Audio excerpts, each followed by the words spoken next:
Hey, what's going on, guys? Brandon here. Yes, incoming FCA chair says crypto firms facilitate money laundering, and that's exactly what they do. We got two problems here, though. Crypto is just crypto. Crypto, altcoins, scam coins, affinity coins. That's what crypto is. That's completely different than Bitcoin. Bitcoin is not that. It's completely different and 180 degrees different than crypto. Crypto is not Bitcoin. Bitcoin is not crypto. So crypto is facilitating money laundering. It's happening all over the place. I mean, geez, we just saw it with FTX. That was FTX. It was going on with proxy wars and actual wars, and it's going to continue happening. If crypto keeps going the way it's been going, just completely, just unadulterated, Wild West, then yeah, it's going to continue doing this. And but I got a newsflash for you. The crazy part is cash does the same thing too. All foreign exchange, all currencies, all foreign currencies, fiat currencies, the dollar, everything, that all facilitates money laundering. And I got another problem with that though too. Money is a store of value. So currencies, crypto, they don't hold their value. Fiat currencies don't hold their value. So you can't call them money. Again, Mike Maloney makes this very, very clear in his series, which you all should watch.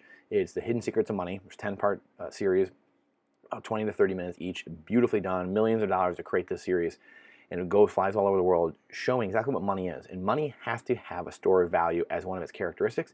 Only three things really hold that moniker. One is gold, one is silver. Those did that for thousands of years. Now Bitcoin is the third one. It's the final one where it holds it perfectly because it's finite. It's unsentible, uncorruptible. It's totally finite, where gold and silver still have a small inflation element to it because there's more mined each year, and people are incentivized to mine even more and find more when the price goes up, right? So there's always going to be kind of this downward sell pressure on it in a way in gold and silver. So Bitcoin doesn't have that. It's perfectly inelastic, meaning there's only so much, right? There's actually a decreasing supply because people will lose their coins over time, here and there, stuff like that, or people might die and never pass it down, forget to pass it down, so they got the keys in their head and then they're gone or whatever. So there's always actually a decreasing supply. Not only is there not an increasing supply, there is a decreasing supply slowly over time in Bitcoin. So this is super important because every Satoshi that you hold, every Bitcoin, and then 100 million units inside of each Bitcoin is one Satoshi, 100 million of Satoshis in each Bitcoin. Each Satoshi will get, more valuable in every Bitcoin subsequently. Obviously, every Bitcoin, every Satoshi will get more and more valuable over time the longer you hold it. And again, this is not financial advice. This is freedom, guys. If you guys like what we are doing here, please like and subscribe. Please share this with somebody that you think could get something out of this. And if not, please dislike. Let us know what you don't like, and send it to somebody who might not like, and we can battle it out in the comments. But we have to distinguish between these two things. This is incredibly, incredibly important. We have to distinguish between money and currency, right? So again, money is Bitcoin, money is gold and silver, and fiat currencies, crypto, all this garbage. Those are just currencies. Those have quality. They're portable. They're fungible. They're medium exchanges. They can be things like that, but they don't have the store of value element which money needs to contain. That's the big one. Most people miss that. Most people don't understand that. That's why and again, anything could be called money, right? Or it could be called a currency, I should say. People can say, oh yeah, anything can be called money. What they're really meaning is anything could be called a currency. Again, money has to have store of value as it's one of its characteristics. So this is important, again, because money laundering, currency laundering is done through all different currencies. Again, like I said, it can be done through anything. It can be done through art, right? Art is traditionally a huge money laundering scheme or wealth laundering scheme because you have people saying like, oh, we'll give you, $13 trillion for this, garbage painting or whatever.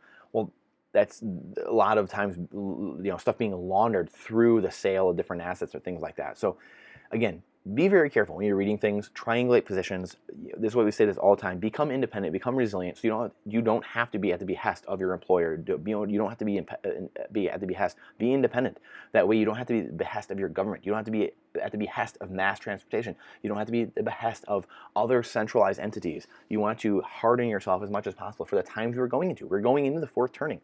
We are going into mass chaos over the next year or so, probably. This decade is, J.P. Morgan, everyone, everywhere. J.P. Morgan is saying this is an inflationary decade. It's probably a lost decade. We're going to have massive craziness. Everyone predicting the next 12 months to be crazy. We have the fourth turning. Books are predicting this. Like, we have everything coming here in the next year to two, and we'll say 1 to 8 years here, this decade. I mean, 2030, right? World Economic Forum, you'll own nothing and be happy. So we have massive disruption. That's not going to happen. We'll be sure of that here.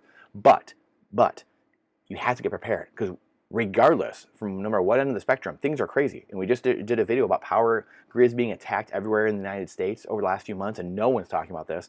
So get prepared. Get prepared. And this is very important to distinguish these things, like money versus currency, and laundering, and that it does happen everywhere. So don't let people scare you out of trades and get out of crypto and get into Bitcoin. Though I guess that's the trade you should get into. And again, this is not free financial advice. This is freedom advice. And crypto's one-time fans are calling it quits after FTX collapsed. Yeah, that's because people don't understand, again, the difference between Bitcoin and crypto. Crypto is just venture capital pump and dump schemes that people are trying to make a 100 bagger really quick and just dump on unsuspecting dumb money. That's what's going on. That's it. And it's generally the VCs and the guys that are starting the scam, the MLM marketing campaign. They're just the ones starting it, and then they make the bag, and everyone else is holding the empty bag at the end of the day. So this is why it's super important to understand what's going on here. Use first principles for your investing, for your life, for your workouts, for your family, everything. And it's going to be hard to go wrong when you're going with nature's law, first principles. When people start to stray away from that, that's when they cause a lot of problems, because they're building their house on sand. That is a massive problem. So again, people are calling it quits because they don't understand what's going on. They just were in it because they're in it for the metaverse or monkey JPEGs. Well, when you're in it for that and you're just the one getting rug pulled left and right, like the legacy banking system, like crypto, like NFTs, like DeFi, all this garbage, well, good luck. This is going to continue happening. It happened in ICOs 4 years ago. It happened before other exchanges blowing up. This is going to probably happen a little bit in the future, unfortunately, because people still don't learn the lesson. I just talked to someone the other day who lost hundreds of thousands of dollars this year getting rug pulled from other exchanges and having a bunch of altcoins, and then lost tons of money and fortunately, or tons of currency, and fortunately they have a fair amount, and they still just came back to me in the last month here and said, hey, I think Ethereum is good. I'm like, dude, what are you talking about? Like, you literally just learned, thought you learned the lesson 6 months ago, and here we are just right back at it again. So get prepared. We're going to see a lot of crazy things. Remember, going over the cliff, just standing your position in truth and reality sometimes is the hardest thing to do, right? Because the entire society is flying by you and going off the cliff.